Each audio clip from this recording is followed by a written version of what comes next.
A random piece of set dressing, a Felix the Cat clock, sums up everything you need to know about Obsession's pathetic protagonist, Bear. It hangs on the wall of his grandmother's house, the house he inherited, frozen somewhere in the early 90s with its kitschy furniture, surrounded by the dusty and dead past. The clock's eyes tick, the tail swings. Time is moving on, but Bear is not. In 1915, T.S. Eliot wrote a poem called The Love Song of J. Alfred Prufrock. It's about a man, quite like Bear, who loves a woman and spends the entire poem working up the courage to tell her, except he never does. He hedges, he procrastinates, he eats a peach, he hears the mermaids singing each to each, and then he drowns. And the line that haunts the whole poem, the line that Prufrock keeps coming back to over and over again, the excuse he makes to himself, is this: there will be time. There will be time. Curry Barker's Obsession is a horror film about what happens when he finally runs out of time. And instead of asking the woman the overwhelming question, he asks a novelty, collectible, wish-granting trinket. The answer is worse than the silence. So in this first watch breakdown, I want to focus on 3 things that stood out to me. A reading of Bear as Prufrock, why Curry Barker did what he did with the cat, and, of course, the wish. Spoilers are ahead. So about Prufrock. And don't worry, this will be quick. I am aware we are not in Modernist Literature 101. Prufrock is not a coward in the simple sense. He's a man paralyzed by the gap between his inner life and his ability to act on it. He knows exactly what he wants. He knows exactly what he's afraid of. And the knowing is precisely what prevents the doing. He has, as T.S. Eliot puts it, measured out his life in coffee spoons. And Curry Barker knows this, because early in Obsession, before the wish and all its ensuing horror, Bear and his friend Ian keep returning to the same reassurance, that there's still time. 2 young men telling each other the same thing Prufrock told himself for an entire poem. They don't know what they're doing, but Barker does. This isn't the first time Prufrock has shown up in horror. In It Follows, for example, the poem is read aloud over the scene where Micah Monroe first sees the follow entity lurching across her school campus towards her. The inexorable passage of time, the futility of fate, read aloud as certain death approaches and counts down the shrinking minutes. And I have seen the eternal footman hold my coat and snicker. And in short, I was afraid. And would it have been worth it after all? After the cups, the marmalade, the tea, among the porcelain, among some talk of you and me, would it have been worthwhile to have bitten off the matter with a smile? Prufrock in horror isn't an accident, it's a code. It's what you reach for when you need to convey a terrible inevitability, because the passage of time is a horror in its own right. In It Follows, the threat is external. In Obsession, Bear is the threat, and he's been walking towards this ending his entire life. Now let's look at where Bear lives. His grandmother's house, frozen in the 90s. Old furniture and kitschy decor like a Felix the Cat clock, marking time in a room that time has essentially abandoned. Bear didn't build this life. He inherited it like he receives everything else, passively. He is a man living inside somebody else's past, surrounded by the dead, in a house he never chose. This is Prufrock's paralysis made structural. The man who cannot move forward because he is literally, physically surrounded by the immovable past. And then there's Nikki. Bear has known Nikki for years. He's been tortured by her nearness and racked with indecision over whether or not he should tell her that he has feelings for her, but he never does, even when Nikki gives him a clear-as-day opening. He has watched Nikki the way Prufrock watches the women come and go, talking of Michelangelo, present but passive, waiting on the universe to act on him rather than him disturbing the universe. There is a glass wall between Bear and genuine connection, and Bear built it himself, one avoided conversation at a time. Prufrock asks, "Do I dare disturb the universe?" And Bear's answer, every single time, is no, not today, because there's still time. Until there isn't. There's a screenwriting principle called save the cat. If you want your audience to like your protagonist, have them do something likable early, like rescue a cat or help a stranger. It doesn't have to be heroic, it just has to signal this person has a functioning conscience. Curry Barker does this and the opposite. And then he even goes further than the opposite. He has Nikki save the cat by helping a homeless person, by just demonstrating her kindness, compassion, and overall social value.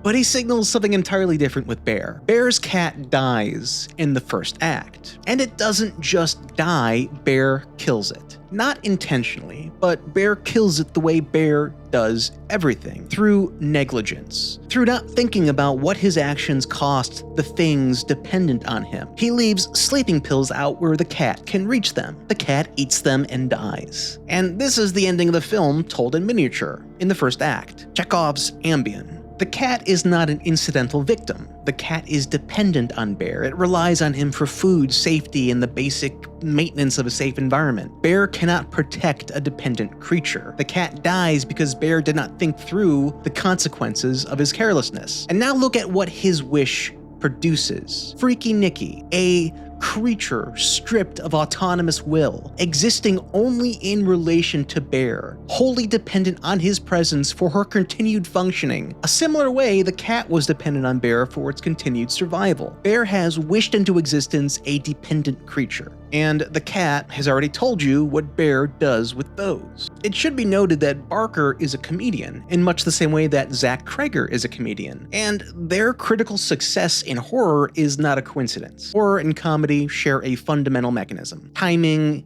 misdirection, and a sudden reveal of what was always there, just lurking beneath the execution of the punchline. The kill the cat inversion, like Obsession in general, is darkly funny. It's a joke about a screenwriting trope, and it's funny in the way that Barker's comedic instincts are funny, until you realize what it's actually telling you, and it sits like a stone in your gut for the remainder of the film. He needed you to viscerally experience, in the most upsetting way, Bear's negligence without knowing you were being clocked. And by the time that Freaky Nikki is bashing Sarah's face in with a brick, you've already been told why this is happening. You just didn't know you were being told. Prufrock ends by saying, "I have heard the mermaids singing each to each. I do not think they will sing to me." He hears beauty. He believes it is not for him, and he drowns, not in water, but in the certainty that he will never be the person the mermaids are singing for. Bear does what Prufrock never does. He makes his move. He uses the one wish, Willow, to wish for Nikki's love. He asks the overwhelming question, just not to Nikki. He asks it to a trinket. In secret, in the dark, the mermaids sing, and the answer destroys everything that song touches. Before Bear's wish, Nikki is a force of nature. She's vibrant, funny, compassionate, and independent. Someone everyone loves being around. After the wish, she is overshadowed by scary Nikki. Sullen and unstable and psychotic. Barely human. A creature that shits where it stands and exists only to love another person. She doesn't eat unless prompted. She doesn't maintain herself. She doesn't sleep. Every autonomous drive has been stripped away and replaced by a single one: Bear. The one wish Willow didn't give Bear Nikki. It gave him a creature shaped like Nikki, with Nikki's face and none of Nikki's self. The hollow shape of the woman he was obsessed with, filled entirely with his raw need. Make no mistake, this is exactly what Bear wanted, he just wasn't prepared to deal with the consequences. And that's even before the body count starts. The most brutal scene in modern horror happens after Sarah meets Bear in the middle of the night. She confesses her feelings, and Nikki finds out, and she bashes Sarah's face in with a brick until there's nothing left that resembles a face. Ian gets a bullet in the head, just because. Nikki's violence is sudden and total and intimate, the kind of violence that arrives before you've registered it's even coming. And every death in this film is downstream of one man's cowardly refusal to have an honest conversation with the woman he had feelings for. In the end, Freaky Nikki uses the one wish Willow to wish for Bear to love her as completely as she loves him. And for one brief moment, the only moment in the entire film, they are perfectly equal.